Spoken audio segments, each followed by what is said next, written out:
So yun guys, may problema daw yung portal ko. Panibago, which is yun daw yung tama. So vinovoid nila yung CDE ko. Oh no!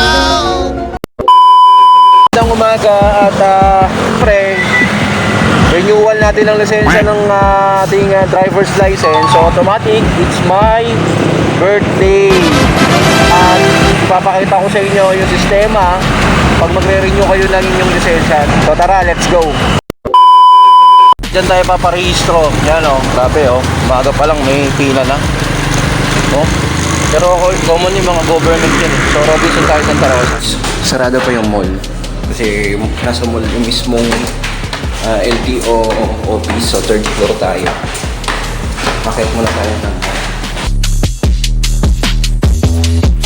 guys, ito ang Robinson Mall Santa Rosa. Sarado pa at wala pa masyadong tao. Bukas pa lang yung pinto ng mall para dun sa mga magpaparenew ng mga government IDs and requirements.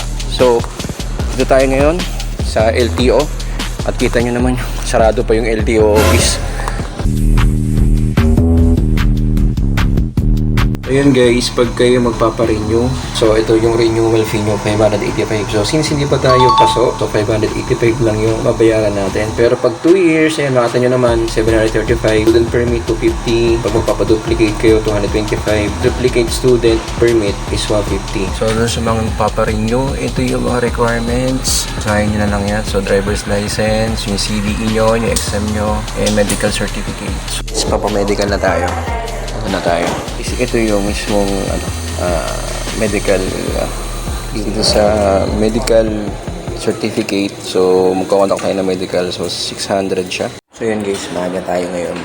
8 AM start na yung medical. Yun, mamaya-maya 9 o'clock start na rin yung renewal ng license sa LTO. So technically kung maaga ka, mabilis talaga. Pero ito kahit dumating ka dito ng 9 AM onwards, konti na lang din yung pila and konti lang yung tao nagpaparing usual dito sa Robinson Santa Rosa. Guys, tapos na tayo sa medical. So usual lang naman mga eye test, color, mga ilan lang, 6 na piraso lang ata na number yung sinulaan ko, and pati yung Snellen chart kung common naman sa inyo yun, alam nyo na yung Snellen chart. So left and right eye, this babasahin mo lang yung pinakamaliit, 8 and 9. And meron din silang sa pandinig or hearing test. So titingnan mo lang kung maririnig mo both yung sounds and yung left and right. Kung may maririnig ko, tuturo nyo ako sa inyo narinig. And bis lang, 8 o'clock na, 8:30 na ngayon. Hinihintay ko na magbukas yung LTO office kasi nga sarado pa and maaga pa. So hopefully maaga tayo matapos kasi hand over ko na yung result ng aking medical and yung aking driver's license nandun na rin, and then yung CDE, no? Mahalaga yung inyong comprehensive driver's examination, kasi yun yung isa sa mga requirement din ng LTO para makapag-renew kayo. Bababa muna tayo, aanin ko lang yung gamit ko. Balik tayo dito ng 9 o'clock. Yun guys, may problema daw yung portal ko. So hindi daw naka-upload yung digital ID ko dun sa email na ginamit ko, yung existing na ginamit ko dun sa account ko sa LTO. So ngayon, ginawa nila ako ng panibago, which is yun daw yung tama. So vinovoid nila yung CDE ko, which is pasa naman ako. So additional, pinapupunta sana ako din sa mismong office, kaso lang sabi nila, yun nga, mag-exam ng bago.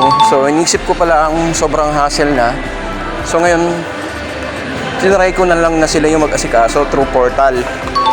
So mali daw yung nagamit ko, either may existing akong ginamit na, pero wala naman kasi email ko lang naman yung gamit ko. So continue na lang at hindi ako ma-hassle. Nag-add na lang ako ng fee from that, pero di ko alam kasi yun lang naman gamit kong portal. So guys, ito na yung bago kong CDE. Wait lang, add tayo. So sila na nag-asikaso. So may additional payment to. And guys, finally 10 years na yung license ko. Magandang umaga at yun nga, time check na almost 10 o'clock. Tapos na ako sa aking renewal ng lisensya. So ito na yung aking driver's license, 10 years, pero hindi sabihin 10 years wala ka pa rin kailangan na responsibility. So every 3 years kailangan mo magpa-medical. So hindi ko pa alam paano yung proseso nun, pero yung mismong license mo is 10 years yung validity. So, since wala akong violation at sobrang bait ko, so wala akong any nagawang kakaiba sa kalsada. So, thankfully naman.